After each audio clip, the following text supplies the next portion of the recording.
This is the Mad Dragons Podcast.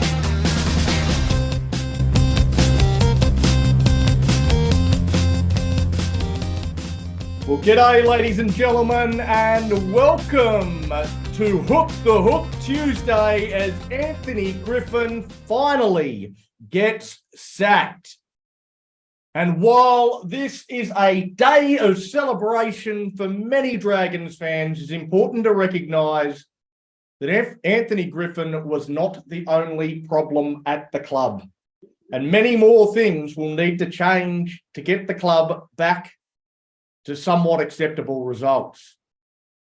Today, we've got the announcement of Ryan Carr's first ever team. Hasman, what changes has he made? Donny, he's made the only changes he needed to, I reckon. In fact, I'm going to go there and say that this is probably the best side I've seen all year. And interim coach Ryan Carr has absolutely passed his first test with flying colours. So let's go through the list for you all now. So the fullback is Tyrell Sloan, Matt Feeney and Michaeli Ravalawa on the wings, Moses Sully in the centres, partnered by Zach Lomax, who makes his return at the expense of Max Feeney. Junior Ramon and Ben Hunt will be in the halves. Jack DeBellin and Blake Laurie up front. Now this is where it gets interesting. Jacob Little, if you can believe it, will be starting at hooker. Second row is Jack Bird, Jaden Sewer, and Michael Molo locking down the scrum. And then on the bench, we've got Bud Sullivan, Toby Couchman, Ben Murdoch-Masella, and Josh Kerr. And then on the extended bench, we have Francis Molo, Jaden Hunt, Zane Musgrove, Max Feeney, and the golden boy, Moses Mbai. So I reckon this is the best squad that I've read out in the entire time I've been doing it. Bullshit. There's no Billy Burns. It can't be the best squad.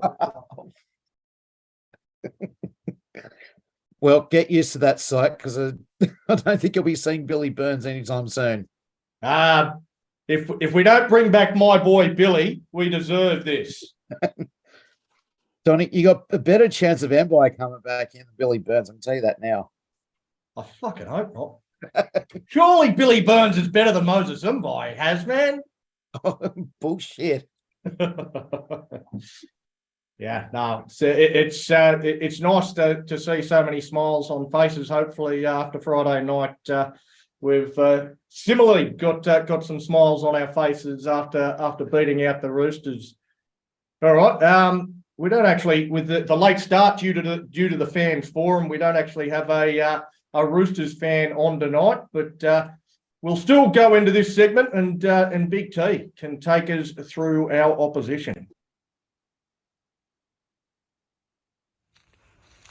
Come with me as we go behind enemy lines.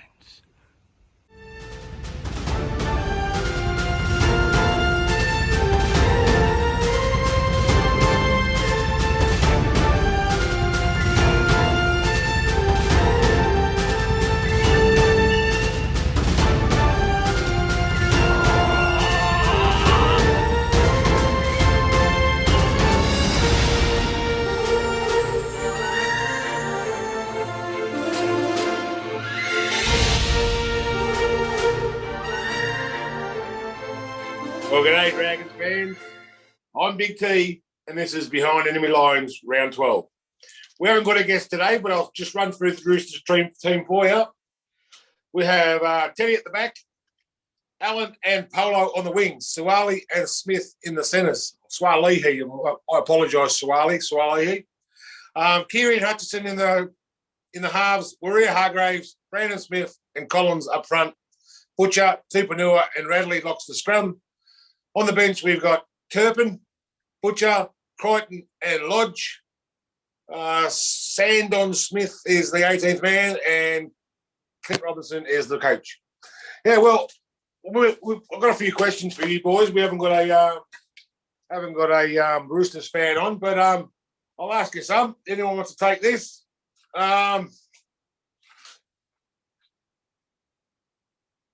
All the wrong way. Sorry. Well, I said to the Warriors, they had a 14-0 win a couple of weeks ago against the Warriors, the first team to be held to nil, and then a couple of humiliating losses. 20-6 in Magic Round by the Cowboys and a 48.4 drubbing by the Premiers. Is there trouble at Moore Park, Donny? Oh, mate, I don't think they're playing their best footy. I think this is a team that went into the season as one of the probably an equal premiership favourite. So where they're sitting at the moment, how they're playing, certainly doesn't see them, being one of those teams up near the top end of the ladder. Absolutely embarrassed last week by the Panthers. Again, the Panthers haven't certainly looked their best either. So for them to come out and put on 48-4 against the Roosters, there's a lot of question marks about whether they're a bit of a pampered sort of team that wants to play pretty football and not willing to do the tough stuff at the moment. So I think there's a lot of question marks over the Roosters, and hopefully they don't feel like coming out and answering those questions this weekend. And they just want to go down the concourse and drink their lattes, don't they? Muzza. Roosters are hit by injury. They've got Daniel Tupou, Momorowski, Connor Watson, Manu out. Jared Weir-Hargraves is in trouble with a pec injury. Walker's injured. They've got no one. They've got Hutchison Keary in the halves. Hutch has missed the fix and he plays everywhere. I think Keary's back in his best position in 5'8". But it's their third combination in the halves. Are they going to have the arsenal to beat us on Friday? Well, if anybody can play back into form, it's going to be us. We normally play most sides back into form. But I was probably a bit critical of Hutchinson earlier on, but he seemed to, like I said, been a bit of a fixer for him. So I think he'll go right there. But look, with those injuries and what's happened to us this week, we've got to be a chance. I mean, if we've got the best side that we've had all year, we've got rid of the coach we didn't want, we've got to perform. Yeah, we've got to perform for our new coach for the rest of the year too, haven't we? So I think it's our strongest side. Yeah, look, at the end of the day, I'll be happy if I'm not going to be happy if we lose, but if we lose by 2 points again, and we've shown that we're, but lost will, you know what I mean? We can't lose like we've been losing. We've got to show that we're now going in the right direction. If we lose again by another 2 points, is it going to show that we can't? We've forgotten how to win games. Oh well, we have, yeah. Yeah. But we've lost stupidly. So I mean, we've got to show that he's got to show that we're going in the right direction. He's got to show that. That's right, exactly. And maybe we've got to win to prove that. Yeah, I mean, the loss to the Cowboys was just a straw that broke the camel's back. Like we should never have lost that game either. The Hasman, the Broncos are ran for the most meters, just under 20,000 this year. But the Roosters have run the lowest meters at 15,707. They're well behind the pack. We've run 16,000, around 16,500. I don't think the Cheese has done his job at dummy half, getting good service to their halves. Do you agree with that? Yeah, I honestly don't think he's fitting into the Roosters system that well at all, to be honest. I don't think he's anywhere near what he was with the Storm. I don't know what it is. Maybe he doesn't, he's not driving with the coaching methods or whatever it is. But he doesn't look. He looks nowhere near as confident as he normally does. Whether he's got something going on outside of football, I don't know. But he's not looking good. If he was still at Melbourne, I'd see him as a massive threat in this particular game. Yeah. Like even if he did sort of come into the side, I wouldn't see him as a threat at all. I think the Cheese is more of a running back rower. He can play, he can handle the ball, he can pass the ball, he's skillful with the ball. But I don't think as dummy half, he's their best choice. Whatever. Chloe, Jared Hargraves. Are they playing games with us, saying he's playing when he'd be out with a pec injury? He went off last week early. Oh, not early, midway through the second half, I think it was, with a pec injury, and they're saying it's not that bad. It's a pec injury. If he's injured a pec, it's going to be bad. Yeah, exactly. And with Jared, he's not getting any younger, so they might be playing mind games with us. I do like a bit of Jared, you know. But with him, you just don't know. But if it's a pec, I think, how many weeks do you think a pec injury would be? Oh, I'm not sure. 6 to 8, maybe. I'm not sure. Okay, so then maybe I think they're playing the game, but he'll probably be a lot like one of those last withdrawals. So I don't think he'll be playing. You think they're playing mind games with us? Yeah, just to be like, yeah, he'll be there, but no, he won't be. Nice. Well, this is the part of the show I normally take a punt at our Roosters punter, but he's not here, so I'm going to take a walk down memory lane anyway. And Can you still take a punt? Come on, be a bit cheeky. Come on. Yeah, take a walk down memory lane, and this time I talked about the Anzac Day game last time. This time we've got to talk about 2010. It was a Sunday afternoon, 3rd of October, a wet, muddy day in front of 82,000 fans.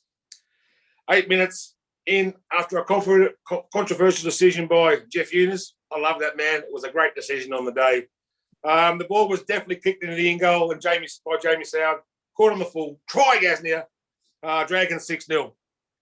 Then the 16th minute, another controversial decision from the officials. Soward managed to get his knees under the ball and dislodge the ball, but the referee said it wasn't a loose carry, and that's the scores a try. 6-4, they missed the kick.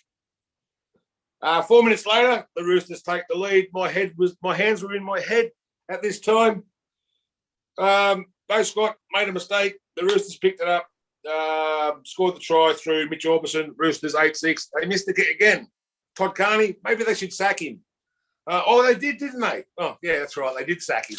Then there was Roosters. The last 20 minutes of the first half, the Roosters sort of had it over the top of us, and I thought they were going to go further ahead, but they didn't. The second half, the Dragons started attacking the line. The ball was thrown to the light to Nightingale, and he scores in the corner. 10-8 to the Dragons. Kick to come. Jamie Soward scrapes the ball on the left edge of the goalpost. 12-8 Dragons. And that was the beginning of the end, my friend. I am so sorry. In the final 20 minutes, that would have been the best half of football I've seen for a long time. The Dragons scored in the 60 minutes after the Roosters line dropout. From the play the ball, Fiend to Hornby. Hornby bounces the ball out to Flo. Flo on the wing, scores over in the corner. And did you see those filthy knees from Minicello? It should have been a 8-point try. Anyway. 3 minutes, where Nathan Gale scores his 39th try of his career. Soward with a kick from the sideline. Over again. Dragons 18-8. 3 minutes later, Fiend scoots out of a try. He'd been doing it all day. Passes the ball to the son of our last premiership winner, coach Craig Young. He crashes over to score. Dragons ahead 24-8. 65th minute, penalty goal to Soward. Dragons 26-8. And in the 70th minute, Nightingale almost breaks the line. From there, Fiend to Smith. Smith gets tackled. Dragons line up for a field goal. Soward's in the right place. Hornby's in the right place. But Fiend goes himself. Tricks everybody. Try. Dragons 32-8. Final score. The rest is history. Thanks for being here, mate. You weren't here. Back to you, Donny.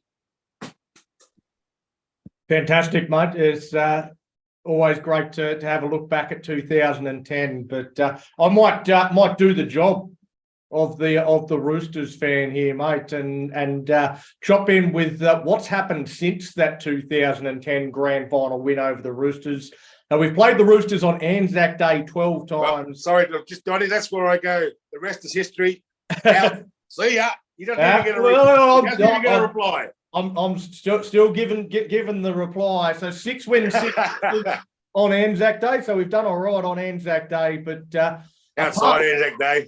Since that grand final, 12 times we've played for 12 losses. We haven't beaten the Roosters outside of Anzac Day since the But if we don't 2010 if we don't live on grand history, what do we got? we lose by an average of 18 points and have lost by less than 13 on just 3 of those last 12 games. The Roosters put on plenty of points, averaging 32 points with a total points on average of 46 per match. So for all the punters out there, if you're looking to follow history, Roosters by 13 plus with their overs for the total match points is probably the safest way to go. So we don't have a great record outside of Anzac Day. It's been a bit of a curse since the 2010 grand final. So there's a lot to overturn there. Maybe all us Dragons supporters says, maybe this time, God, maybe this time, do it this one last time. And you know when you say do it one last time, it doesn't happen again. Yeah, George Phillip is playing the role of It's like poker. Roosters fan as well, mate. He says, and they've won 3 premierships while our club's gone backwards. So there's still memories. There's still an undertone of disappointment, despite the news this week giving us something to be a little bit upbeat about. But I think that there's still a lot of it's been over a decade of heartache for Dragons fans and hard to get past that. But a lot of people in the chat are asking. I might go to you, Hasman. You did the team list. A lot of people in the chat asking, are Sully and Lomax going to swap sides? Oh, who the hell knows? I mean, if Griffin was still in charge, then I'd say there was absolutely no chance in hell. But when you've got an interim coach who I don't know that much about in terms of what what he likes to do, sort of positionally speaking. So if he's got half a brain, he'll switch him back. I suspect he will. If he's got the brains to drop bloody Moses Zambai, I think he's got the brains to put Sully and Lomax on their correct side. So I'm leaning towards yes. Throwing you under the bus again by asking a question I kind of already know the answer to. I am 90% sure my mail is correct and they will be swapping sides. So from what I'm hearing, Lomax and Sully will be swapping sides and going back to the sides they played on last year and for every other year of since they've been at the Dragons. So that's the word that I'm hearing is that they will be swapping sides. So I think a lot of Dragons fans will be happy to hear that, and we'll be happy to see that when they run out on Friday evening. So do we know if Ryan Carr's told Lomax what he needs to work on? Seeing as he never got that answer from Hawk. I don't think Ryan Carr thought he ever needed to work on anything. Ryan Carr's brought him straight back into the side. He didn't have to work on anything. It was just Hook dropped him and didn't tell him why. So no, he has not got any feedback because the coach that actually dropped him that thought he needed to work on things never told him, and now he's been sacked. So you'll never find out why he was dropped. Yeah, Zach's had definitely had the last laugh there. Well, he'll definitely be doing that impression a lot more around the locker room, I reckon. All right, Muzzer. Jesse's not on yet. He actually went to the fans forum, so he's driving back. So he's not on yet. This one was supposed to go to him, but he just said he's on now. Oh, he's just. I'll ask you the question anyway. I'll ask him the next one. Anthony Griffin has been sacked. Ring the bell. Ding dong. The hook is hooked. What was your initial reaction to the news, mate? Oh, well, like you said, everyone knew it was coming, so it wasn't a shock. I think more of a shock was that it took so long to happen. But everyone got what they want, and like I've already said, got the team we want. We got rid of him. It's now up to those guys to prove that he was the problem. And I mean, they're all backing him. They're all still sticking up for him. So who knows?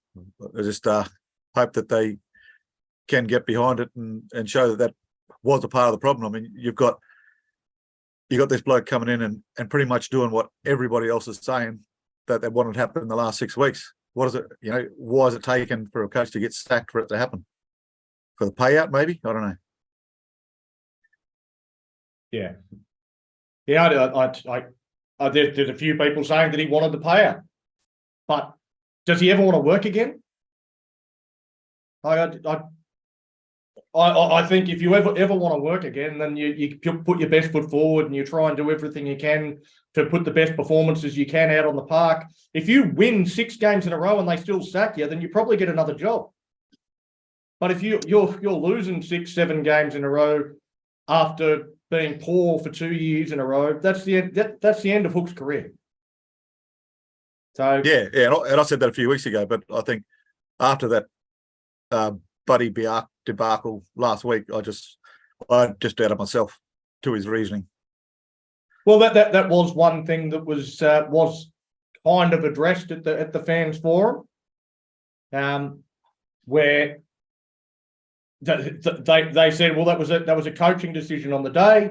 Hook said that there was a few things before he got sin binned that he wanted Sullivan to do that he wasn't doing, and when he got binned, he thought that the workload on Hunt was too much, and he made a decision not to put him back on. So he just didn't think Sullivan was going that well in that opening 20 minutes, and wanted to change things up, and thought it was important to change things up to try and keep him in the game after going behind by so much. So that was a coaching decision. He thought that Sullivan basically put the blame on Sullivan and said that he wasn't playing well enough, and Hunt was going to be the better option at 7 for the way that game was going. Yeah, well, there you go. Decisions like that is why he hasn't got a job. Yeah, and why he deserved to lose his job. Chloe? Going to that, and I'm going to the Zach Lomax. Now, I was thinking about these players and their confidence, and their mental health as well. Putting someone off because they got sin binned for something that really shouldn't have been a sin bin, and then thinking it's their fault. How can a coach say that? Oh yeah, it's your fault, you just stay off. How is that going to help his confidence building to become a better NRL player, and also for Zach to know so he can build his skills? I just think he's still waiting for the answer. And I think for me with Zach, it would have been just his confidence and his ego and his kicking. That's all, because and that's why he got sacked, because he doesn't know how to actually talk to the players. If he's hasn't told Zach the issue, then that's on him. He should be able to go, yep, mate, this is what you need to do. I'll see you in a week, and then you can come back. But that's the whole thing. He didn't. He just pushes the players away, and that's where the respect is. If there's no respect with the coach, how is with a player and coach? How can the players respect the coach? It works both ways, and I just think that's not on. Yeah, I think certainly in terms of the Lomax one, I think when Lomax and Little went and asked why they got dropped, Hook didn't feel like he owed them an explanation, because he knew he was on the way out. He knew he was going to get sacked, so why bother having that difficult conversation? He just didn't see any point in it. He's gone now. He's gone now, and the reasons why they got dropped are completely fucking irrelevant, because he doesn't work here anymore. He's no longer part of the Dragons. That's right. He got dropped because they finally listened to us. Well, listen to some of yours. Well, listen, you wanted him sacked too. Zach Lomax? No fucking way in the world. Hook. Oh, Hook. Oh, yeah. They finally listened to us. I thought you were saying they finally listened to us with dropping Zach Lomax, because there was quite a few that were saying that he should get the arse as well. But not the arse, just the dropping, just to get his confidence. That's the same thing. Dropping is the arse. The only thing he's sacked from first grade. The only thing he had to work on was kicking. Yeah, no, I just think he needed a bit of rebuilding. The week before he got dropped, he ran for 180 metres. He passed the ball. I love that ever since Zach Lomax has got dropped, Chloe's just had the reverse lights on, because she was up him for weeks and weeks that he's got to get dropped, and ever since he did get dropped, I didn't want him to really get dropped. No, I did want him to get dropped. I did, but I mean, not for him. No, feel for him because it's like he got blamed. So for me, it was more, I would have dropped him before the Bulldogs game. That's what I mean. Like he got dropped around all this shit, and I would have actually dropped him probably 3 or 4 weeks ago when he needed just a refresh, go back to New South Wales Cup for a bit, and then get what he needed out of that and come back and refresh himself. And there's no harm, learning. It's all about learning with the players. So come on. And his ego sometimes, he can be a bit of shithead. So we figure out. I think that's an unusual perception that Maybe that's just a lot of people have about Zach Lomax, but I don't know that it's necessarily true. That the stories I've heard about him is that he's a lovely young man. Like he's not all about ego. He's not all about himself. He's not this arrogant person that a lot of people seem to think he is. But yeah, I guess that there's plenty of people over time that have this public persona and this public way that people sort of think that you are, and it's not necessarily the truth about who you are and what you're about. But in any case, he's back in the team, and I think it's good to see. I think he's definitely in our top 2 centres. I think he always has been, always was. Even if he's not the goal kicker, he still should be in the team. Like they could have taken the goal kicking off him and kept him in the team. That to me would have been what I would have been doing. Just give somebody else the goal kicking duties for a couple of weeks. Once he's got it right and he's nailing them at 85% at training from all over the place, then maybe give him another crack. But I just found it perplexing that he got dropped for his goal kicking. It's like he doesn't have to be the goal kicker to still be the best centre in the team. Like, I don't know. It was a strange one. Jesse, welcome, mate. I can see you've had your hand up there for about 25 minutes. I'm not sure exactly which thing that we've been rambling about for the last few minutes that you want to talk about, but go for it, mate. Yeah, well, I was just come from that forum, so it was a bit of an interesting discussion. They did delve about I was just touching on Zach Lomax. They also Jack Bird was actually brought up too, like what he said last week about us knowing nothing about footy. Like we're putting money into the club and we're partially paying for his wage as well. Like you've got to think about what you say. That doesn't mean we know anything. Just because we pay money doesn't mean we know anything. Like a lot of people do. They did play the game as well. Like maybe not at a professional standard as they do, but. And then Ryan Webb did address that he was spoken to about it, and he regrets those comments. And again, I think he needs a wake up call as well. I thought. Just quietly playing devil's advocate before, but just quietly, I'd put my knowledge of rugby league up against Jack Bird's any day of the week. Yeah. I don't think that some 20-something athlete, just because he's good at the game, I don't think he knows fuck all about rugby league. So, I don't know. I think it was a really disrespectful comment. And he's obviously been told to pull his head in. He's been told to apologise. But thinking just because you're playing the game right now that you know more than anybody else about it is the height of arrogance. I agree. There are plenty of people on this panel that have been following rugby league for 50, 60 years since Jack Bird was merely a thought in his dad's nutsack. But that they know more about the game than he does. Way more about the game than he does. So, yeah, I thought it was out of line. And another thing I'll touch on, like another discussion point was our last 3 coaches have been duds. They've really got to get this next one right because if they don't, we'll be back here in another 3 years, 2 to 3 years. We're starting again. Like we've had Price, we've had Mary, now we've had Hook. What are they looking for in a coach? What's their plan going forward? It looks like it's been the same problem ever since Wayne Bennett left the club. I don't think it's a coaching problem, this one. But until they identify what the problem is in the club that's scraping his on-field performances and anything in the club, front office, board, whatever, they've got to identify it before they get this next coach, or part at least find what is exactly the problem, because until they figure it out, the coaching situation is not going to do it. This is not all on Hook. I think it's players have to take some ownership in the results as well. Yeah. No, I think there was. Anyway, we sort of skipped ahead to about a few things in the agenda before we were going to talk about the forum. We've jumped ahead to that, but I'll go to. I'm not even sure who I'm up to now. I'll just go back to the original agenda. I'll go to you, Mutter. Ryan Carr has been installed as the interim coach. Were you surprised that he was the option, or do you think it makes sense?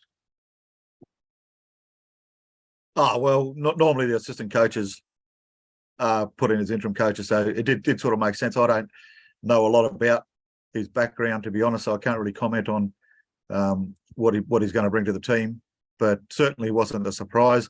I think I said earlier, if I thought a better thing for the club would be sack the coach when you've got someone to come in and just take the reins now, but that doesn't normally happen either, so that probably wasn't going to happen.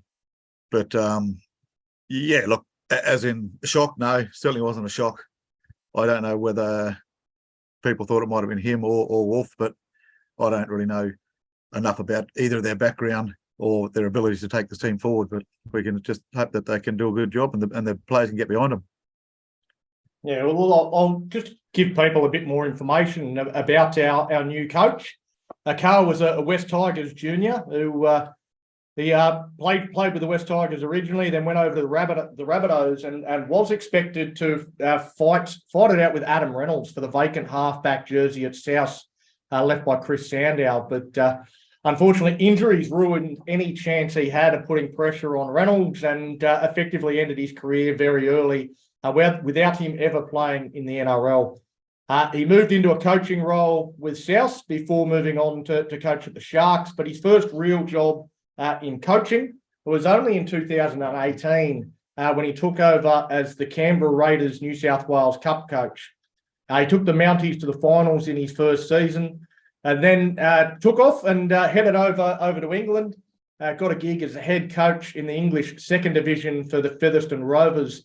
Got them within one game of being promoted to the English Super League, going down to the Toronto Wolfpack in the grand final. He then came back to Australia in 2020, got a job with Parramatta, where he was their New South Wales Cup coach. Unfortunately, 2020 was not a great year to become a New South Wales Cup coach because COVID restricted his coaching to only one game in 2020. Then in 2021, he had him sitting in third when the New South Wales Cup was basically abandoned again. And then in 2022, he coached half the season before he got promoted to assistant coach. He did have him sitting in third before he did go up and take the NRL assistant role for half a season at Parramatta before getting a job with us at the start of this year. So probably hasn't been around as a coach for a great deal of time. But we've got two very inexperienced assistant coaches, so he's probably got a bit more than Ben Wolf, and is the more experienced of the two. So yeah, he's been given the role. He gets the opportunity. Jesse, you've got some more info there. Well, just food for thought, not just more of a statement. But if he starts racking up wins, does he get looked at as the next coach? Well, you've stolen another question there, mate. There's who had that one? There was Everything NRL had the exact same question. Should Carr be considered for the coaching job if he does well? I had that written down to ask Kazman, so I'll give it to you, mate. What do you think? Well, I mean, knowing this board and what they're incapable of. I'm not going to say capable because they're not.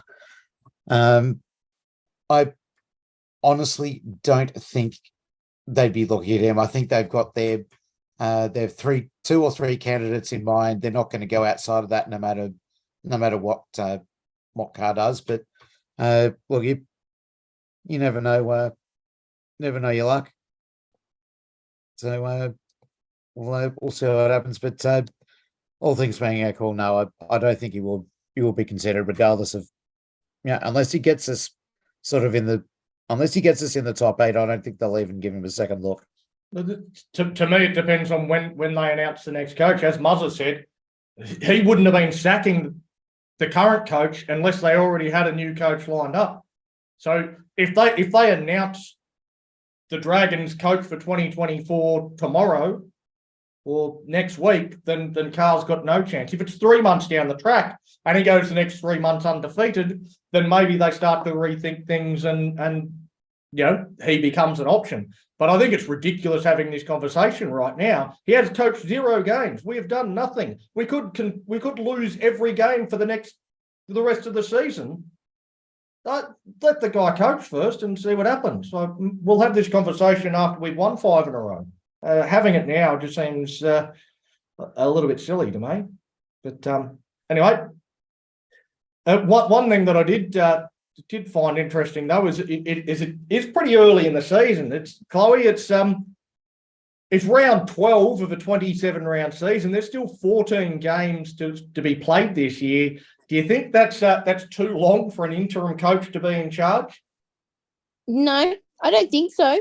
And also, I think we should also just give the guy a bit of little leeway. We've had a shit couple of years. Let him coach this, and the board needs to actually do that too. Because if we put pressure on this guy and expect him to make us just win straight away, then how is he meant to coach if we're just going to put that pressure on him? No, I think he's going to do well, and I think this is a new slate, everybody. Let's get positive. We've had the shit kicked out of us. Our club has been through the mud, so let's try and get this guy to give us a win. Give us a win by this Friday. Come on. I might go to you again, Hasman. Just the way that the club went about the sacking today. I mean, having the players turning up to training, not knowing that it's happened, and then getting asked questions about it, having no idea what the journalists are talking about, and then getting dragged out of their session to go into a meeting to be told that the coach has been sacked. The whole thing was an absolute debacle. Is this further evidence that the coach is not even the beginning of the problems at this club? Absolutely. I thought the way they handled this has been absolutely diabolical.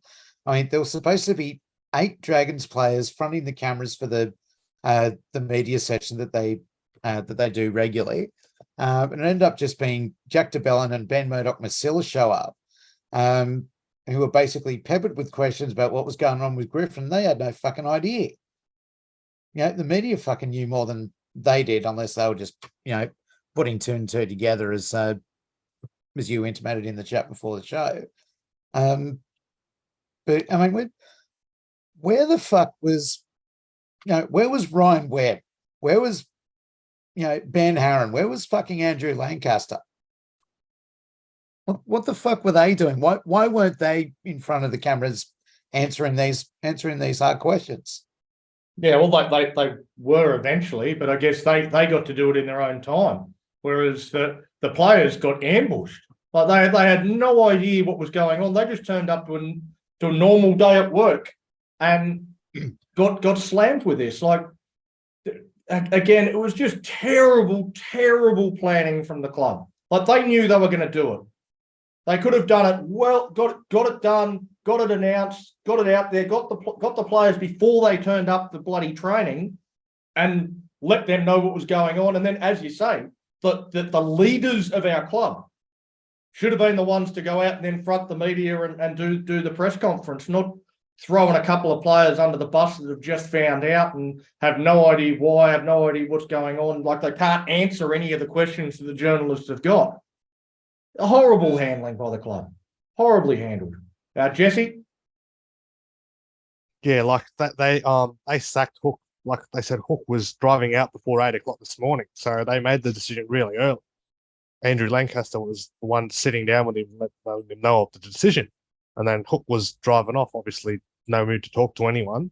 And then I heard they were planning for this for the board meeting at 9:30. It was originally scheduled for 10 a.m. and they brought it forward to 9:30 because they were obviously they had made a decision on Hook, and then it was originally scheduled for St George Leagues Club. But obviously, with this fan forum tonight at Wollongong University, they decided to keep it in Wollongong, and they had it at the Win TV studio, looking at who was going to be the coach going forward and what their plans are to identify what they want for the new coach. But I don't know if they were distracted off set planning for that meeting. But yeah, I think that I heard Ryan Carr or Ben Harron would have had that meeting with the players today, if informing the players that Hook wasn't the coach.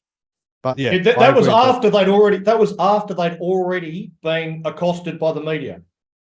Yeah. But they didn't get dragged in to be told by Carr that he was taking over until after the media had already seen them turn up to training and started asking them questions. They're like, what are you talking about? No idea what you're talking about.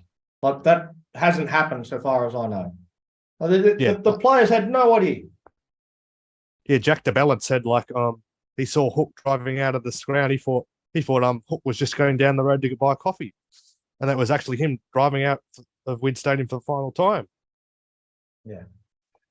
Just another in a long list of stuff ups from the club. And I think there's got to be more to go. There's got to be more players within the leadership, more people within the leadership to disappear. There's got to be guys like Ben Harron. I think Ryan Webb is another guy whose position's got to be severely in doubt.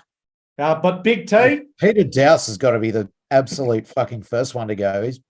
He's been a diabolical pain in the ass at this club for the last 30 years. Does anyone know how you get rid of a board member, though? I don't have a clue. How do you who sacks them? Who makes that decision? Sniper. Yeah. Sorry. That'll do it. Yeah. I don't know if they're voted on or just put on. I think they are voted on, but it's in order to get voting rights is not an easy thing to do. You have to be a full leagues club member and a club member in order to get voting rights. But I think you have to do that for 5 years to get any chance of voting. They were adamant tonight, actually, at the forum, that they are not two separate. Yes, they are two separate entities, but they've made it clear that they are one board. That they did make that clear. Andrew Lancaster did address that. Yeah, they're two separate entities that are all geared towards achieving a common goal. They're all geared towards achieving the same thing. They're just eight people that are trying to achieve the same goal. They're not two separate boards, even though they are. So yeah, interesting. Nice spin. All right, Big T. The search is now well and truly on for our next coach. If you were interviewing prospective new coaches for the club, what are some of the key things that you would want to know about them to help you determine the best person for the job? Well, you have to know what they're bringing when they go forward. They've got to be able to bring players to the club as well. So Jason Riles might be able to get a couple of Roosters boys over, but other than that, I don't know. Hornby's at South. The other one was Dean Young. He's up at the Cowboys at the moment. But I've also heard they're bringing all three of them back. So, yeah, that's not happening. I don't know. That's you see things come up all the time saying he's back, he's back, he's back. You have to find out what they're going to bring to the club, as in how they're going to recruit players, how they're going to coach players, their man management skills. Because you got to know how to talk to people as well. So you've got to be a good man manager to be a coach, and you just got to ask all those questions. Yeah. I think I think you touched on a very key point for me, and it's what do you bring in the future? Yeah. What is it that you bring to the club going forward? What's the thing that you're going to do to make us better in the future? I don't give a shit what you've done in the past. I don't No. care that you won a premiership 10 years ago. Couldn't care less. What are you doing for us now? What are you going to do for us in the future? What have you How done are you since then to improve what it is you do that's going to fit with the modern game? And how are you going to recruit players? Like he's got to be able to have a word on who's coming to the club. So, Yeah. What's your views on that? What's his ideas on that? And if they sound good, they might be good. So let's see who they get, whether it be Riles, Hornby, Flanagan, Desi Hasler. I still say none of the names that have been mentioned are going to be the coach. That's I'm going to maintain that for the time being. None of those names. Sean Wayne. Yeah, it'll be someone from left field that we haven't even heard yet. That's I reckon that quite a few of the names that we've heard don't actually want the job. We haven't actually asked them. Well, Jason Riles won't take because he's going to Melbourne. He'll take over from Bellamy the year after next. Well, everyone's saying that now that Bellamy's staying on for another year, that he wants to coach now, and that makes him the favourite. So everyone's I think he'll wait. he's $1.10 now to be the coach. Yeah, $1.10. I wouldn't be taking it at those odds. Hasman? Yeah, so just back on the point of what we do ask a prospective coach.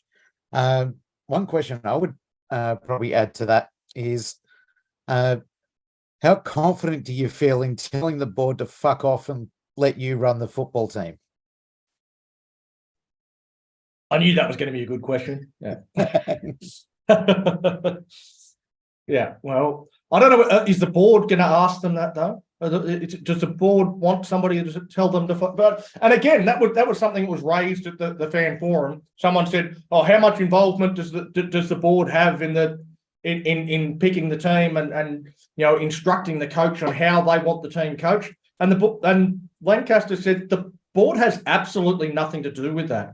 I don't know where the fans have got this idea that the board is somehow involved in stopping the coach from coaching the team, but it happened once with Mary, and it was a mistake. It was a mistake that they got too involved, they got too hands-on, and they will never do it again. They haven't done it under Anthony Griffin at all. They've had nothing to do. This is all Hook. They've had nothing to do with it. So what, even with the signing or not signing of certain players, you tell me the board have had absolutely nothing to do with that either? What do you mean? Anthony Griffin was desperate to get Aaron Woods to the club, and he got Aaron Woods to the club. Like that was again all Anthony Griffin. He chased Aaron Woods for months and months and months, wanting to get him to the club. So you're in terms saying of getting rid of him, I think maybe that was the board. I mean, so you're saying the board had absolutely nothing to do with Aaron Woods coming to the club? Nothing. That was all Hook. Hook wanted him. Hook desperately wanted Aaron Woods. Hook ran into him in an elevator during COVID and said, "Mate, we've got to talk. I want to get you to the Dragons." Why didn't the board realise out of his mind then?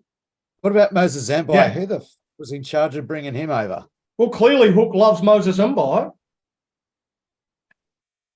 Well, he's got Ryan Carr one doesn't. or the other. Well, again, as Big T says, like that should have been a pretty good indication to the board that he's off his rocker and needed to be shown the door.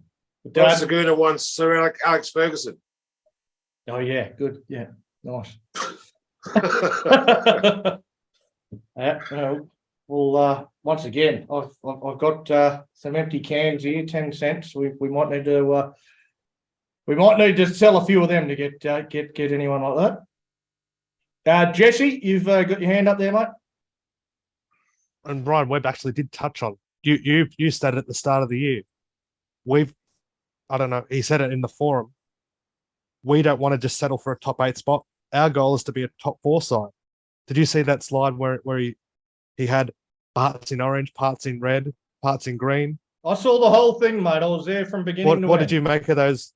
What do you think of those slides that in that period? Like the part how he had disappointing NRL team, strong NRLW side in the red. I like that he's thinking big, that we're going to the top 4, Because generally, if you're not in the top 4, you're not going to contend for the premiership. Yeah, and And- somebody asked him that. He said that they asked the question. I mean, is the goal for us to be top 8? He said, no. What's the point of being top 8? There's no point in aiming for the top 8. If you want to win the comp, you've got to be top 4. So that's what we're aiming for. Hmm. We're sitting 16th at the moment, though. So how's that going? Like having that as a goal, that's one thing. Putting the things in place to actually achieve it. And again, like he was very defensive of Hook and saying that he's done a lot of good things at the club. He still sees a lot of positive things that Hook has brought to the club. Yes, it hasn't led to results, but he still thinks that Hook has done a lot of good things in terms of developing this club and getting it going in the right direction. I don't know that too many fans can see that. Ryan Webb's obviously a lot closer to it than we are. But again, if he's still tying his raft to Anthony Griffin, I think that's a good way for him to be heading down to the bottom of the ocean. Well, Ben Harron also has raised the point about Toby Couchman. Like, he's going really well, and his brother's not far behind him. I actually saw the list of players they're looking at for the 2024 squad that are already on the list. And you've got players like Savelio Tamale, who's in the he's currently in the New South Wales Cup side, and you also got Ryan Couchman, who's going to be in the squad next year. So there's obviously got some reps there. Whether or not they progress to the NRL, we'll have to wait and see. Well, again, that's probably an interesting one to follow on from, Jesse. I mean, with Ryan Couchman and in particular Savelio Tamale in that presentation today, listed in the 2024 squad, we've only got 4 spots left for next year. But Tamale in particular, does that mean Tautau Moga's not getting another contract? He's gone at the end of this season? Well, I'll have to wait and see. Like they did make it clear too, they want to leave those last 4 spots to whoever the new but coach I mean, is. Savelio Tamale's a centre. Yeah, You've got a centre that's coming up, one centre that's coming off contract. He's the only centre that's coming off contract. Tamale's already in the squad. Moga's gone, isn't he? Well, you'd have to think so, unless the new coach steps in and says, "Oh, I still want him." And then he mentioned that we've got 3 players that still let to take up their player option. Yeah, well, yeah, there's a couple of guys that haven't taken up that player option, but does anyone think they won't? Like Michael Molo. Michael Molo's got a player option. Honestly, is he getting a job anywhere else? Is he getting a job in the NRL with any other club? Would anyone look at him? No, not a chance. Not a chance in hell. He's going to take up his player option. Jack DeBellin's another one. Now, Jack DeBellin, he's going to stay. He's not the sort of money that he's on. He's not going to get close to that anywhere else, so he's going to take up that option. Why would he not? And Rava will stay. Rava probably has some options. He might have some other suitors that might be willing to offer him some coin. But again, I think he'll stay. I think all 3 that have those options will stay. So I think including them in the list, I think it's a foregone conclusion. It's just a matter of time until they sign on the dotted line. But interesting. Well, basically, the squad we've got is the squad we've got next year. We're not getting any new players in next year. There's 4 spots left and not a lot of money. You think 3 of them are already taken? Well, no. So that was with those 3 taking up the player option. So there's 4. Okay, yeah. I think there's only 4 spots left for next year. So there's 7 spots left, but there are 3 4 players. The other 3 will take it. Still not take up their option. Yeah. Right. They were included on the list. Fair enough. They included them in the 2024 list in the presentation because they know they're going to take up the player option. So they're there. They'll be there. Jack DeBellin will 100% be at the Dragons next year. But there's only 4 spots left for next year, and the guys that we're replacing are guys like a Josh Kerr. Again, he's not a guy that's going to be on huge money. We're not going to get any big name signings for next season. Are we going to go any better next year, Hasman? Don't think that's really a question that we can answer with any great intelligence. Do we find out who the coach is going to be? Well, we don't answer anything with any great intelligence. You just have a stab.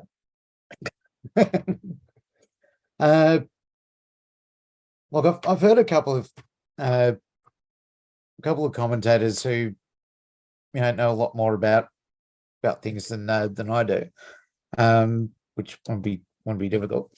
I'm saying that I think Gus Gould was one of them. Was actually saying that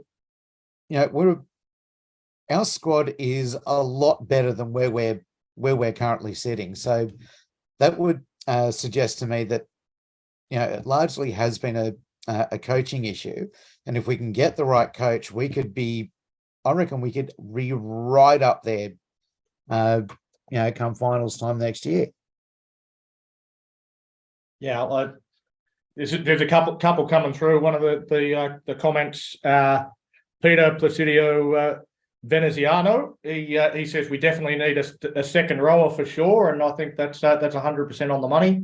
At the moment, I'm firmly of the belief our second best second rower is Billy Burns, because I think he's the only second rower other than Jaden Sewer that's in our squad, and that's incredibly sad. As much as I joke about how much I love Billy Burns, it's a bit of an inside gag, and I think if he's your second best second rower, you've got a lot of problems. So I do think we need to get a better quality edge forward to partner with Jaden Sewer. So I think that's definitely one thing that we have to sort out.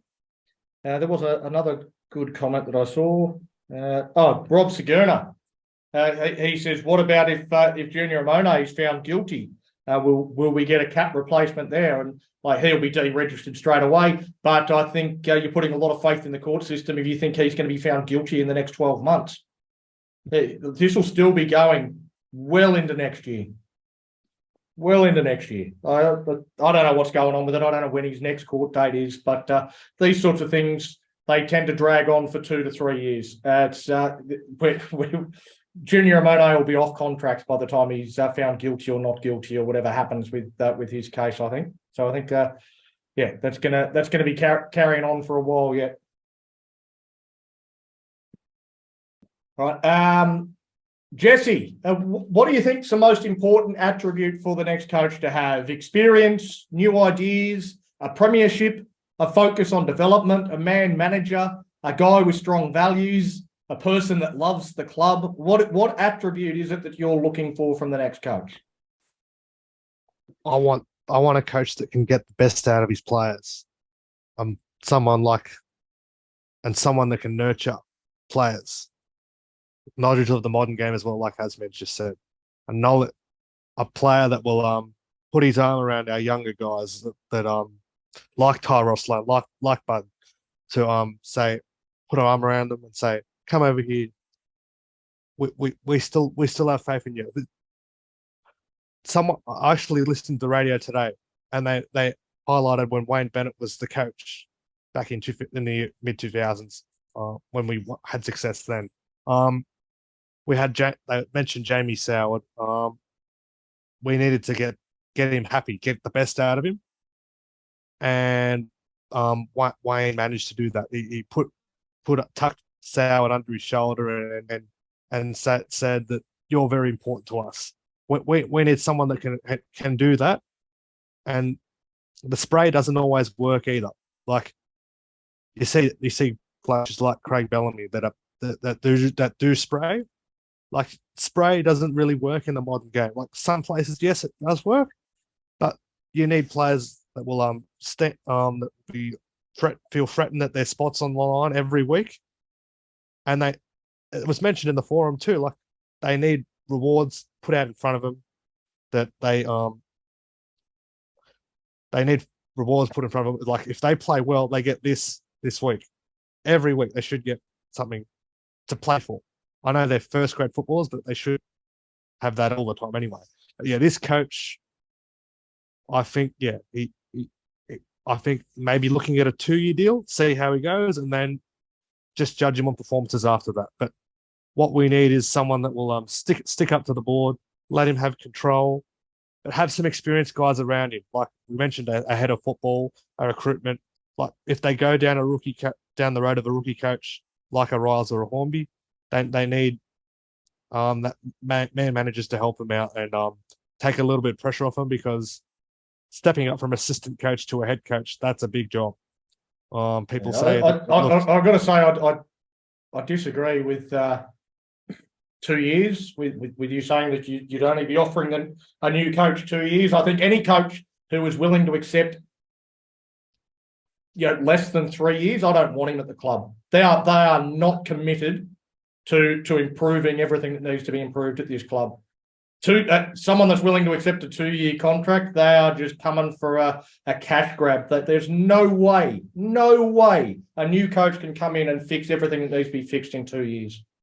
So that's just a coach coming in, happy to take the cash and run out the door. I think we need someone that's got a bit more commitment to that and is going to say to the board, get stuffed. I'm not taking your 2-year deal. I know that's what you want, but that's not what I need in order to make this club great again. What we need to make this club great again is someone that's going to commit to the club long term and have a long term plan of how to get us from where we are now to that sort of top 4 aim. Long term, as in 5 years, because that's how long Riles wants. Yeah, well, that's the sort of thing I'd be considering. The only reason I say that, think about that from Riles' perspective. Like, if we go the next 5, if he becomes coach and he's still the coach in 5 years and we've had no success, we haven't moved anywhere, never working again. He's got to retire from rugby league. Like, he's never getting another job if he hasn't had success in 5 years. So he has to be successful. Has to. Jesse? the only reason I say like that, because what if he turns out to be a dud? Like, you look at Anthony Seibold was signed for Brisbane for 2 years. He didn't last. Then don't hire him in the first place. Like, you don't hire someone thinking that they're a dud. You've got to put your faith in. You've got to put your faith in this next coach. You can't say, oh, I'm only going to give him 2 years because what if he's a dud? If he's a dud, then we can get rid of him, and then we can just go through this cycle of 2 years, and never actually improve. We can have that short-term focus and suck for the next 100 years if you like, but if you want to actually improve, you have to put your faith in someone that's the person that I want long term, that I think is actually going to get us out of the mire and get us back heading towards the top. Whether they do or not, I mean, it's obviously a risk, but I think you have to take risks at this point in time. You do think what do you think of Riles' demands? Like, I haven't heard any demands from Ben Hornby, but Riles has got a few demands there. I think it's great. I think it's showing a bloke that's, as Hasman said, a guy that's not going to take shit from the board. He's not going to be spoken to and told what to do and told how to do it. He wants to run it. If you want me, these are my terms, and I think that's actually given me a lot more confidence in Riles. I've always been Team Flanagan. I've been Team Flanagan pretty much since we started talking about sacking Hook, but I think that the more I hear from Jason Riles, the more I'm actually thinking that he might be the right man for the job. Yeah. They did discuss too, like he's been doing an apprenticeship for a long time. He's been at Melbourne, he's been at the Roosters, he's been at English Rugby, now at the Roosters again. He's been in successful systems. He knows what success looks like, and he lives in the area. He knows what it takes to make he knows he's been in a successful Dragon side as well. He knows the area. He lives in the area. Yes, he's got the great catchment as well. As long as he's got a network of people around him. Yeah. Like you were saying earlier on, he needs support. As long as he can still ring Robbo, he can still ring Bellamy, because the coaches ring each other all the time. Yeah. And get support off the other coaches, of their mentors. So I think that's a large network will be good for a new coach too. So he seems to be well liked by the Roosters players. There's a lot of good things I've heard about from the Storm players as well that had a lot of respect for him and think that he's got a lot of ability. Again, I think he's built those networks by working in great systems where he might be able to attract some decent players to the club as well. Yeah. But again, having the right people around him, And getting a lot of questions, Muzzer, in the chat about Shane Richardson. Again, it's something they did kind of addressed in the forum, saying that there's always a lot of talk and people with agendas. So it sounds like that's absolute crap and it's not actually happening. But is Shane Richardson the kind of person that we should be looking at? Muzzer's dropped out. He didn't like Yeah, I that think- question. I don't know where he went, but I think it'd be a good idea to get someone in to do that job. Also, a recruitment manager. Have we got a recruitment manager coming? Oh, there he is. He's back. Recruitment manager wasn't No. addressed either. Wasn't addressed either. So how are we supposed to recruit players if we haven't got a recruitment manager? Well, Ben Harron's doing it. All right. Yeah. Yeah, 'cause So he's gonna do he's it. doing everything and failing it at all. Well, Hook was doing it prior to his sacking as well. Yeah, I suppose in terms of Richardson, from what they said at the meeting, it sounds like that's not happening. We're not talking to him at all. We're not in discussions with him. Don't know where that's come from, but yeah, that they didn't say that directly, but that was my reading between the lines at the forum was that it wasn't something that was actually on the cards at all. So I'm not sure where that rumor has started, but it doesn't sound to me like it's likely to happen. All right, we've kind of addressed this a little bit already, but has man with Hook gone, is that where the clean out at the club should end, or do you think there should be heads to roll in the days, weeks, and months to come? Sorry, mate, I didn't. So I've got distractions. Yeah, that's all right. Yep. Okay. So with Hook gone, is that where the clean out at the club should end, or do you think there should be other heads to roll in the days, weeks, and months to come? I think that should just be the start of it. I think as I've said before, the entire fucking board needs to go, especially Peter Doust.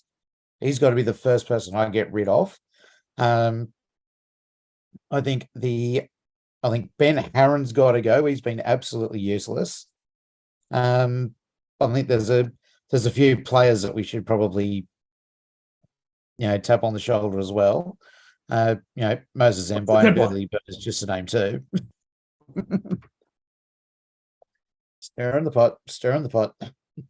So no, I think this has got to be the absolute start. Nowhere near the end of it. It's got to be at the start of it.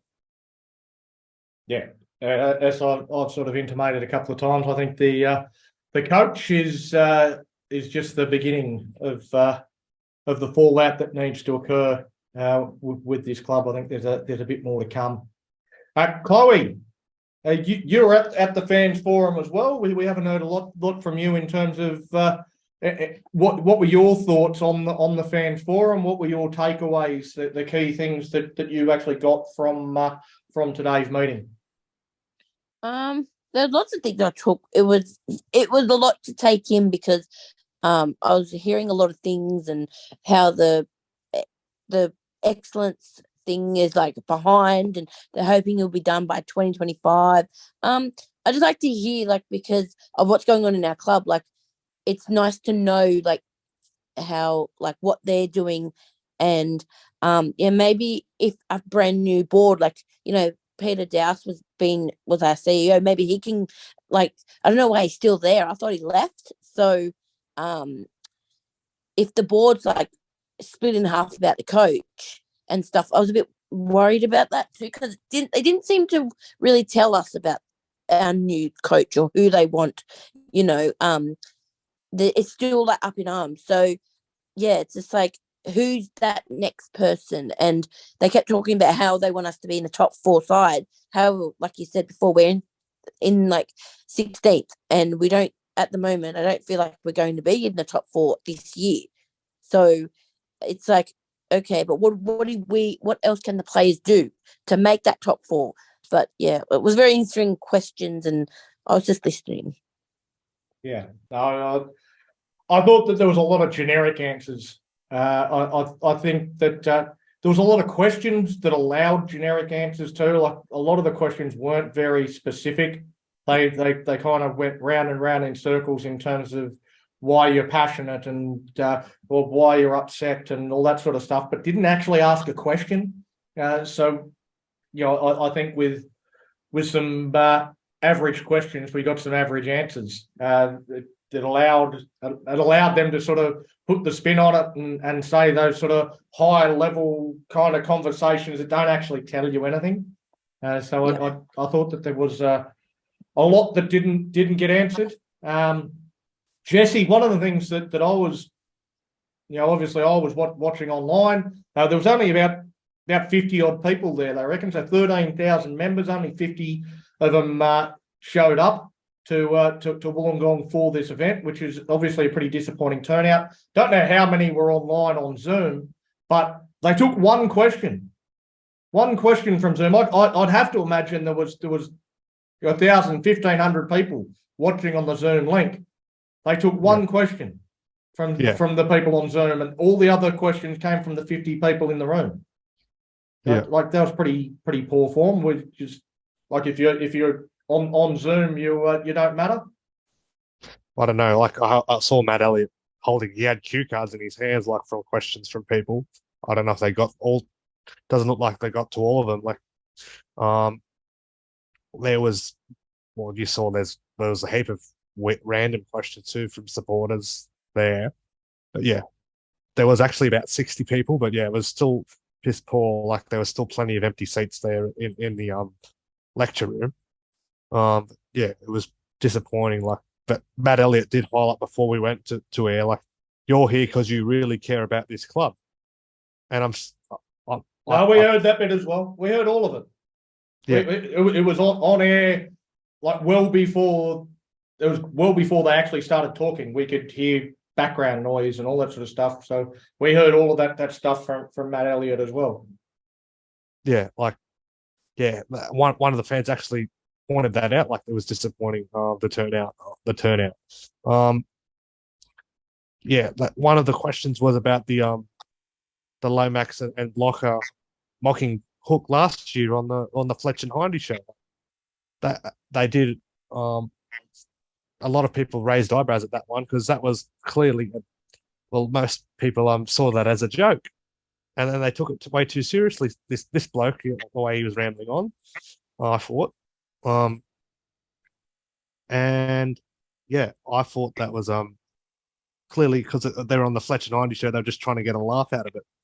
They thought there was no lack of respect for the coach. Yeah, he seemed quite upset about the way that they carried on that show, and that it was a lack of respect for the coach. I tend to agree with you. I didn't read much into that at all. Like you see Cameron Munster and Brendan Smith were on the same show taking the piss out of Craig Bellamy, something like way worse than what Lomax and Blocker did, and that was an indication of how good the relationship was between Bellamy and his players.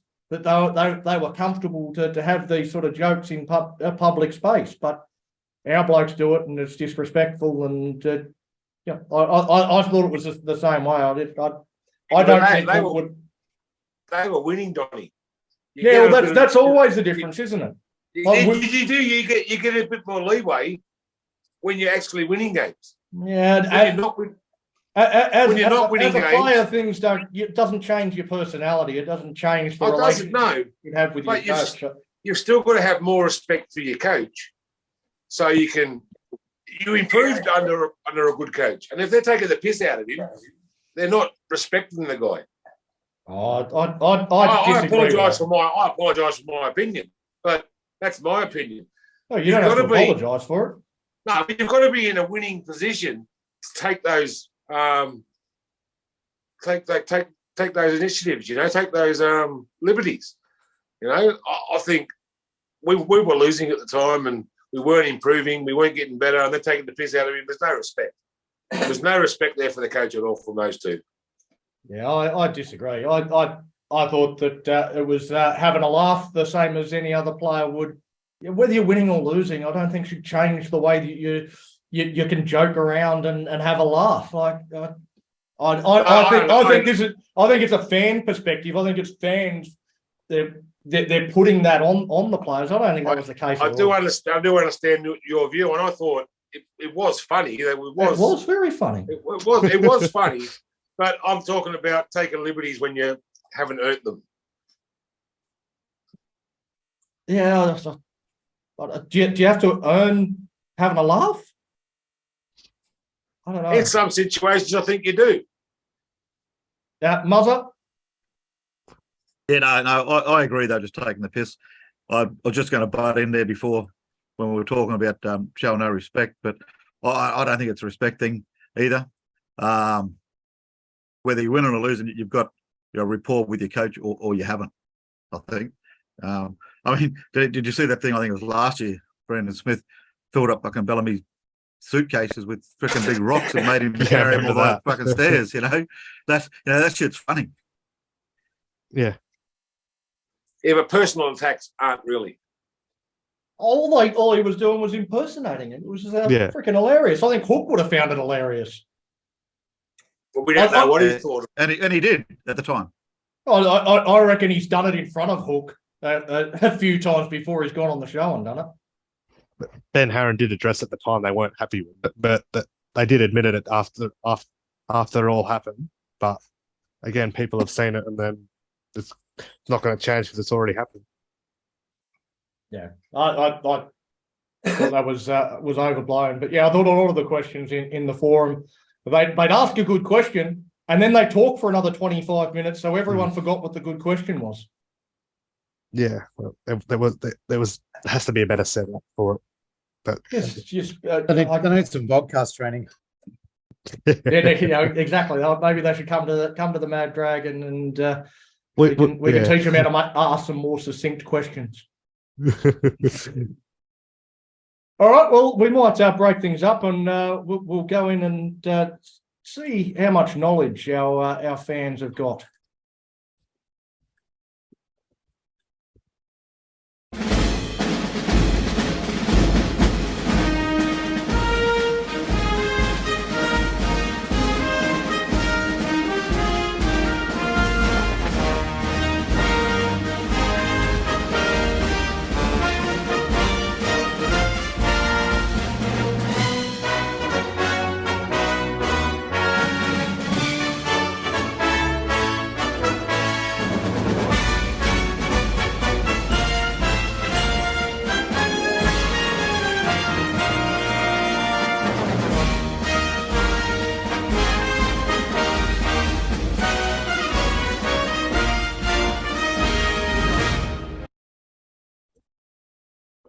Okay, so hey everyone, my question for tonight, so it's regarding interim coaches, as we have our another interim coach set to take on the role for hopefully, which looking like the rest of the year.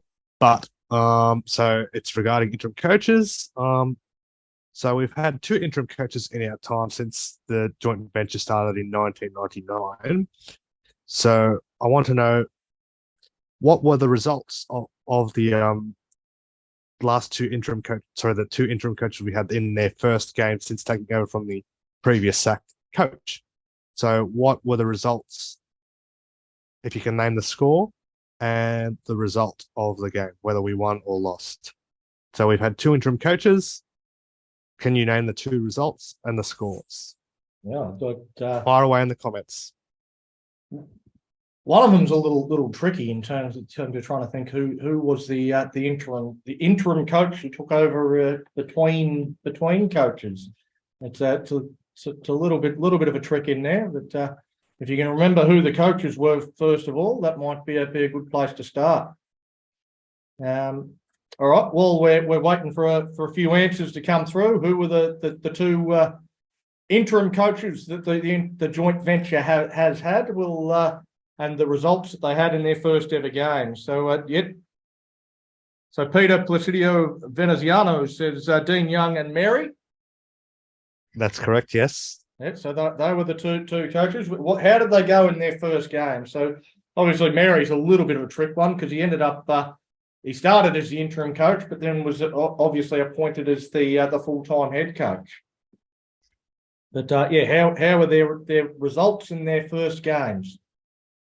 Obviously, we've got Ryan Carr heading into his first game as interim coach shortly on Friday. So it'd be interesting to see if he can do better or worse than our last two interims. Darren Reed says Dean Young had no memorable wins. Daryl Orick says Dean Young lost, Mary won. Yeah, not the answers we're looking for. No. Keep guessing, guys. So Oh, throw an attempt at the Justin score. Melton says Dean Young beat Para. No, Dean Young did not beat Para. That was Mary's last game as coach. Mary's last game as coach, we beat Para. Yep. Mary actually got sacked the day before we played Para and still coached Para the next day. And the boys got a win for him in his last game. So, yeah, that was an interesting one. Nath Battershall says, I think Mary won from memory. Are we getting? Should I just put them out of their misery? I don't think we're going to get anywhere. We've got a couple of answers coming through. People racking through their brains trying to remember how each of them did. They're actually most of them couldn't be further off. Jesse, put them out. Yeah, let's put it away. Okay, so Mary took over midway through the 2014 season. His first game was against Souths, who went on to win the premiership that year. We lost 29-10 in that game. Mary won the following week. We played the Sharks, who finished Wooden Spoons, I think, that season. That was the year they were that Flanagan didn't coach. He was stood down because of the Asada saga. So we won Mary's second game in Wollongong. We won against the Sharks 30-0. As for Dean Young, he was our most recent interim coach. So he won his first interim game, 28-24. He actually only had 2 wins as an interim coach. His other win was against in our last game of the 2020 COVID season. It was actually 30-22 against the Melbourne Storm, who went on to win the competition that year. Actually, that was the game Bud Sullivan made his NRL debut. Who was the first win? So Dean Young won his first game as coach. Who was that against? So that was against the Brisbane Broncos at Suncorp Stadium. I remember that game. Tony Stagg scored a memorable length of the field try, palming off Ewan Aitken. We still we were ahead, I think, for most of that game. Broncos kept clawing their way back, but eventually won that game 28-24. Yeah, Dean Young only won 2 games out of 8, I think, in his short term as interim coach. Yep. So Young was a winner in his first game. Mary was a loser in his first game as interim coach. Hassan Durrani, I don't know how true this is, but says Jason Riles has been released by the Roosters to go to the Dragons. Breaking news. Again, take that with a pinch of salt. I don't know whether he's. There's certainly no source. We're on air, so we haven't seen anything. But it's that's certainly interesting news if true. Jesse, Well, they said tonight, like you would have sent to, like they're hopefully to get a decision within the next 3 to 4 weeks. That's what their aim is, to have the coach by the next 3 to 4 weeks. Yeah. I'd be surprised if it happens this quickly. To be honest, as I say, I'd expect I'd expect the Dragons to take another couple of months before they actually announce who the next coach is. But it'd be great if it does happen quickly like that, and we can move on. It'll give us something to talk about on our next show. All right, I suppose we've talked a lot about the coach, because that's something that is definitely going on right now. It's massive news. But Muzza, there obviously was a team named for a game on Friday night, and there were a few changes to the lineup. Zach Lomax coming back into the team at the expense of Max Fenai. and it seems likely that Lomax and Sully are going to swap back to their swap sides from where they've been playing so far this year. Do you think these are good changes for the Dragons? Yeah, well, I think fully justified as well. Yeah, so the word is that they will take their original sides on the field. I've read that in a couple of spots, and that again will prove they get out there and make a go of it. That just was the wrong decisions made by Hook to one, change him, and then to drop Lomax. But I think it's a great move. Lomax, I don't. Whoever has already said it, should not have probably been dropped at all. His form wasn't the greatest, but certainly is, like I said, in our top two centres in the club. So, look, I think, and I'm just saying it off probably from my heart. I just think that they're gonna click, and we're gonna take an upset win. Yeah, no, it's. I agree, and I think we've seen the defensive issues on that side of the field since Lomax has been out. Now, Lomax certainly his defensive numbers, his defensive efficiency hasn't been as good since he has swapped sides this year. He definitely looks a little out of sorts defensively.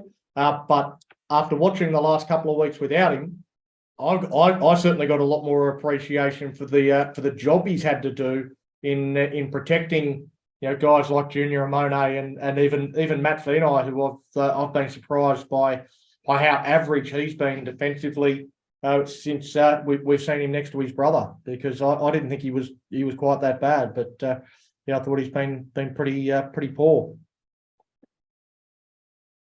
I think Sorry, Jesse's just got a bit more information on the Royals release. Jesse? So yeah, it's come through from David Riccio from the Daily Telegraph. So there's a couple of key factors why this has sped up, with Jason Ryles is in the box seat to claim the next coaching job at the Dragons. Well, this is obviously not official yet, so but this is what the report also says. There will be several parameters surrounding why Jason will take this role, and it is about having support at both recruitment and management of football level. Names like Nathan Brown have been connected around as a recruitment tool. But as we touched on before, it doesn't look like Shane Richardson will be contacted by the club in regards to a head of football. No, Shane. No, he has been having conversations with the club from what I'm seeing here. Yes, that's what the report says, but at the forum, it does not look like they've had a chat with him. That's what I've heard from Ryan Webb and Andrew Lancaster between those lines. Well, I trust them about as far as I could throw them. Yeah. Well, again, I would think that Ryan Webb would be the last person to know that Shane Richardson's coming, because it'd be his job that he'd be after. Like talking about him coming as a head of football, I think it might be Webb that's under a bit of pressure. If it's someone like someone of the quality of Shane Richardson was to come to the club, I'd be looking to get him in as CEO rather than the bloke that we've got, to be honest. That's probably what had happened. He'd come in as head of football and leave as fucking CEO. Yeah, well, we'll have to wait and see how that one plays out. But yeah, certainly at the fan forum today, they hosed down any suggestion that Shane Richardson was coming to the club, because it was a question that did get asked. But Chloe, the other question that we're getting quite a lot is about Junior Amone and the fact that he's still in the side. A lot of people feeling like he hasn't offered a lot for us this year. Do you think he's now the player under the most pressure in this team? Yeah, I do. I think he's been very quiet. Like, I would have loved to have maybe him 14, Bud 6, to just see the dynamics with the 6 and the 7, and then have Little at 9, so then we can see what the future holds. But yeah, he's been very quiet of late, and even last game, I didn't see much of him. So I hope he's okay, and maybe if he, I don't know, maybe goes to New South Wales Cup for a game, just for 1 week, and get his confidence back up. and then comes back. That's all. Yeah, I thought it was. I thought it was quite interesting that he got brought back into the team in the first place.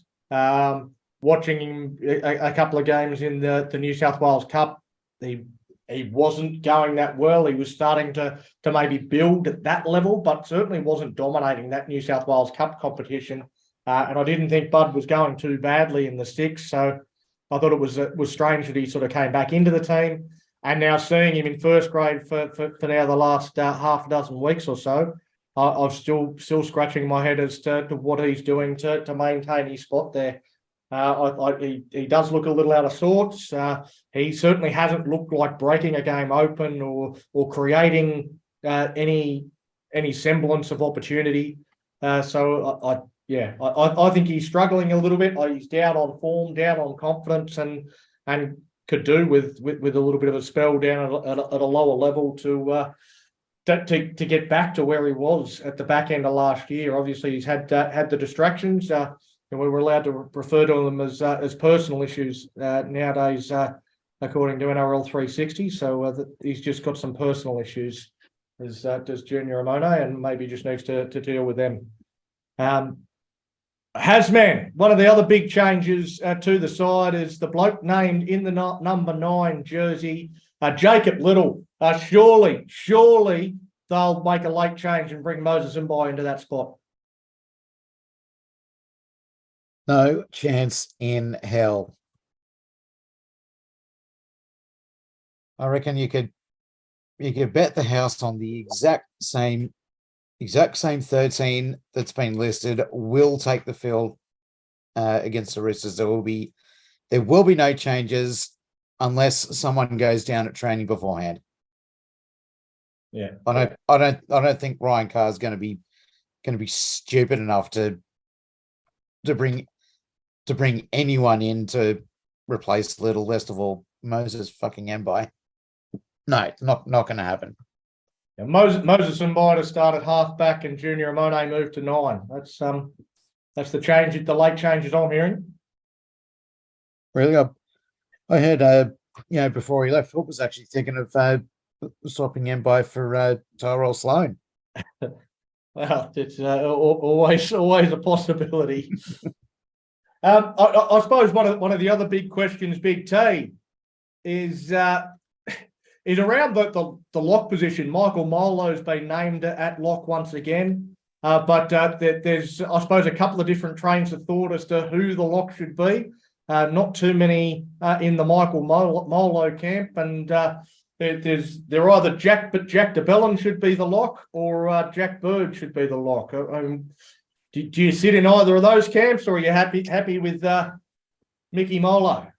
No, I'm in the de Belin camp. I think de Belin's our best lock. But I also think he's probably our best prop. He's in sort of the same situation as Hunt, being our best halfback and our best hooker. I don't mind Jack Bird in the middle either, but I'd rather him running on one of the edges. He makes me run sideways anyway, so that's the reason why I prefer him in the middle. When he gets in the middle, he tends to play a lot more direct. I get frustrated with Bird when he plays on the edge, because he does tend to run sideways. He gets it on the edge and then goes back to the other side of the field. He runs back to the middle, so maybe that's where he should be. But I think Jack de Belin's should be our lock. And the unfortunate part is we haven't got props that are up to Jack de Belin's standard either. Yeah, well, I don't know. Jesse, you've certainly been a big fan of maybe Josh Kerr starting, thinking that he deserves an opportunity to start in the middle. I'd look at him. Yeah, he's been tremendous. He's been gaining 100+ meters every game, and you also got Frankie Molo's been named there in 18. So could he be a late inclusion? I think Kerr deserves a starting spot, and I'd look at putting de Belin back at lock, because I think he is our best 13. He's got that link. He's got that link with he's got that ball playing skill, and he can go forward. And he can play longer minutes there. Yes, he's played not too many less minutes in the front row, but I think he's more suited, and I think he's better at lock. And yeah, be looking at Kerr. I think he deserves an opportunity to start, and him or yeah, I'd look at him to start, and maybe bring in a Frankie Molo onto the bench, and maybe look at dropping a BMM. So Murdoch Masilla out, Frankie Molo in. That you reckon that's the only change from the extended bench? Yeah, I think Frankie Molo in, and I think BMM put him back to New South Wales Cup, give him a spell. Well, Moses Zimbai hasn't been named in that New South Wales Cup team, so I mean, obviously there's got to be some chance that he does come in. So, I mean, where does he play? He's got to fit in there somewhere, surely. So I'll find a spot for Moses. Yeah, he can He'll be the come orange in at peeler. 18th man. He I can be think. the orange peeler. On the bench, Yeah. right next to Billy Burns. He'll be 18th man, Moses Zembai. Yeah. Right. Muzza, one of the, I mean, a couple of names obviously omitted from the 22. A few surprises. Obviously, Billy Burns, Viliami Fafita's not on that extended bench either. But a bloke that is coming back from injury that was really good before he got injured.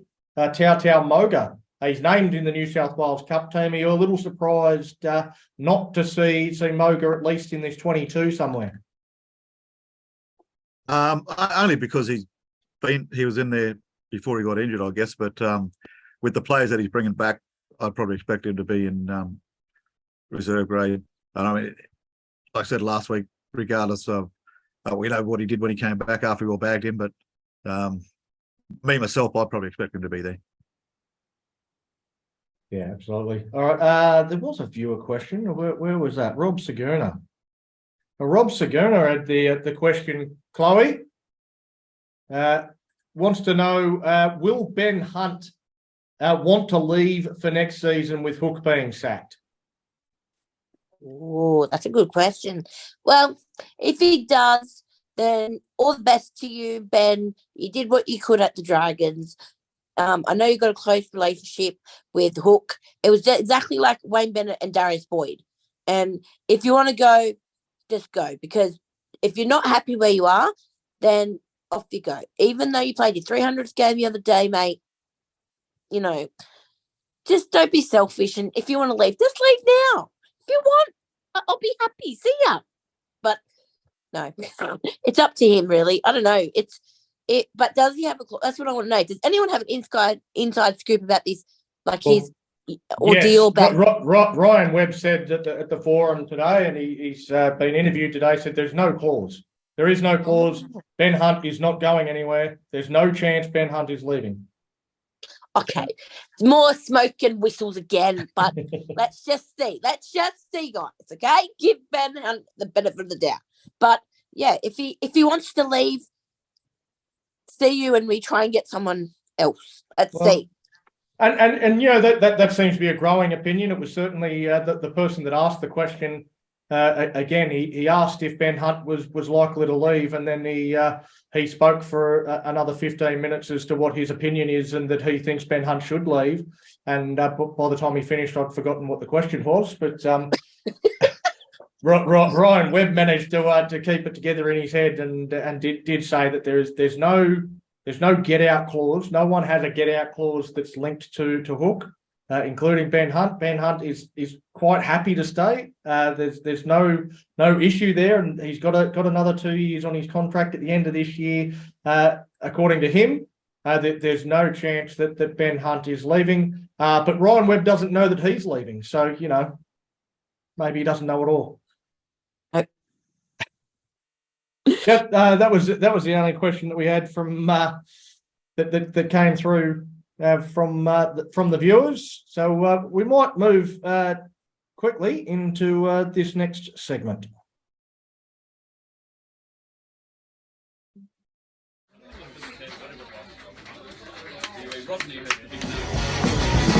All I want, all I need, all I crave is a big multi. All I want, all I need, all I crave is a big multi. London multi.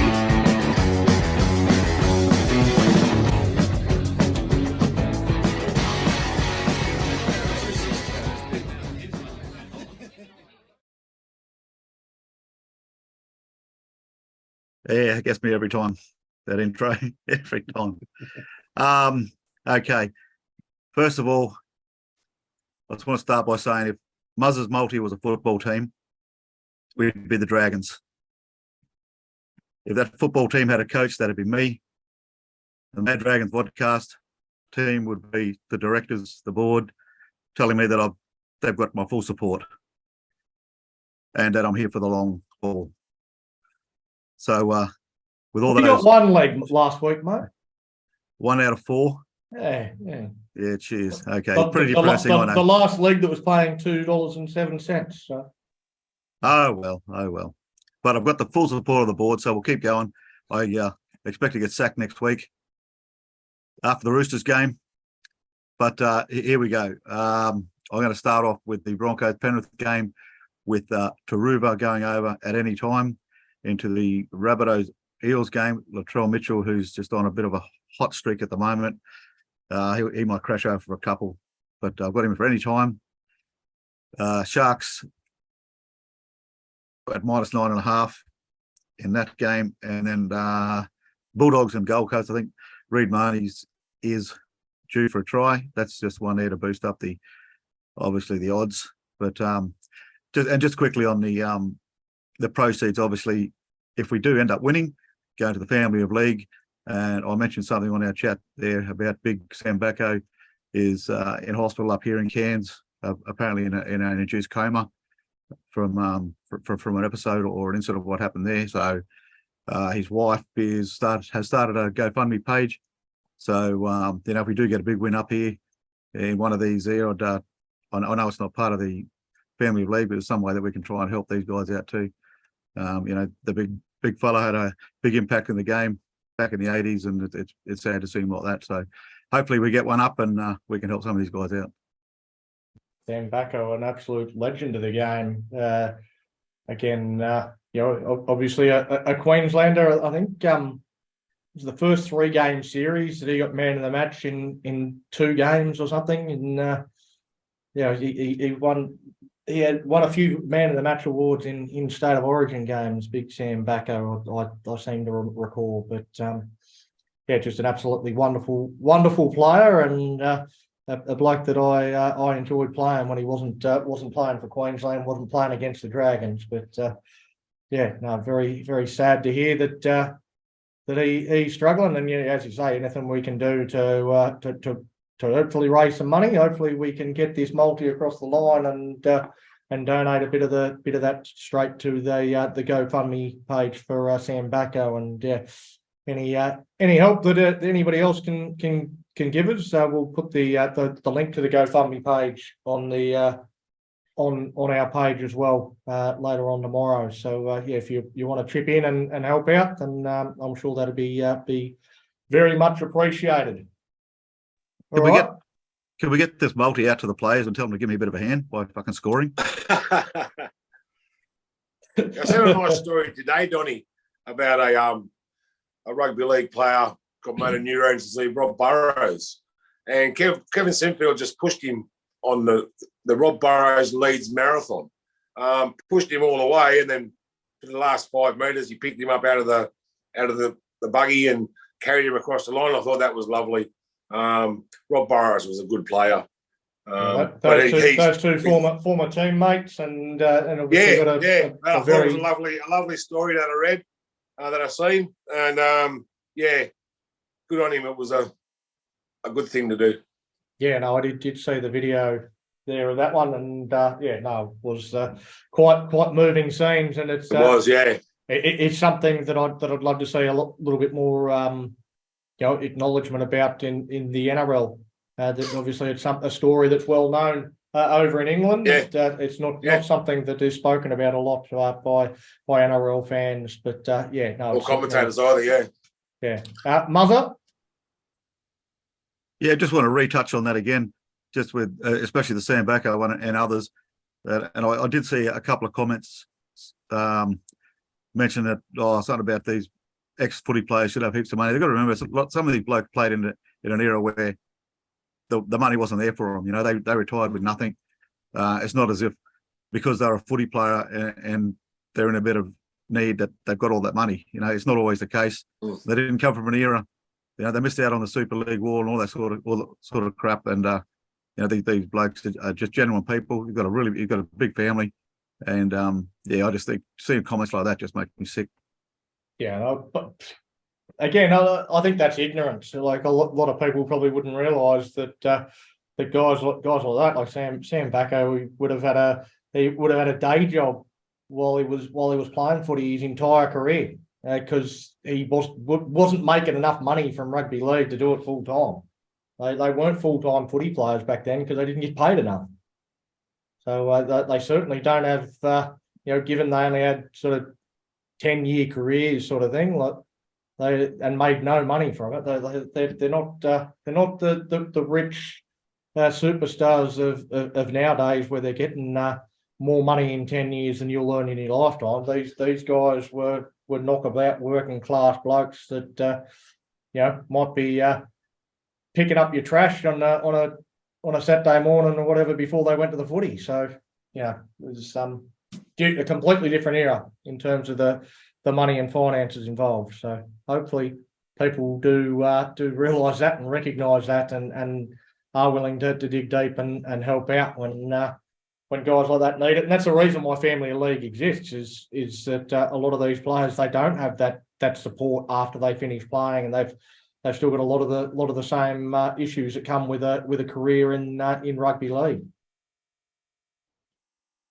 All right, we'll move straight into to prediction time, and I know it's getting a bit late. We started a bit late after the fan forum, and we've still got a few people watching live. So yeah, thank you for everyone that's tuned in tonight. But we'll go through our predictions, and I'll start with you, Jesse. How do you think we're going to go on Friday night under the new superstar coach Ryan Carr?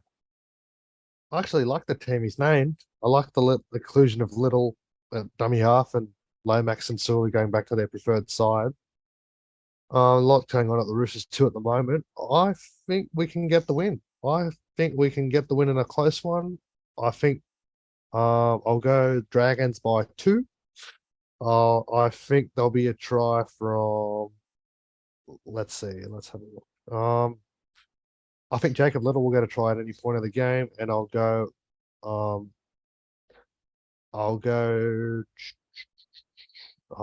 with Rava for the first try.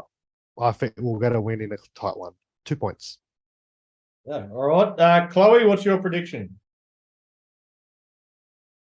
I had to unmute myself. Sorry, guys. Okay. I think maybe Lomax might be any time, and I'm hoping Sullivan scores if he gets time on the field. If he gets time on the field. Yeah, time on the field, you know. Ben Hunt might be tired, so he might need to go in for Ben Hunt, you know. Tip, you're it. Yeah, what happens if Ben Hunt gets tired this week? I mean, does he get moved out to the centres maybe? Maybe. Oh, who knows, you know. We can't tire him out, guys. We can't start tiring him out. And I think Dragons by 8. Dragons by 8. All right, yep. Muzza. Yeah, I think I'm going to go Ben Hunt will score at any time. I think Rava will be the first try scorer. Dragons by 10.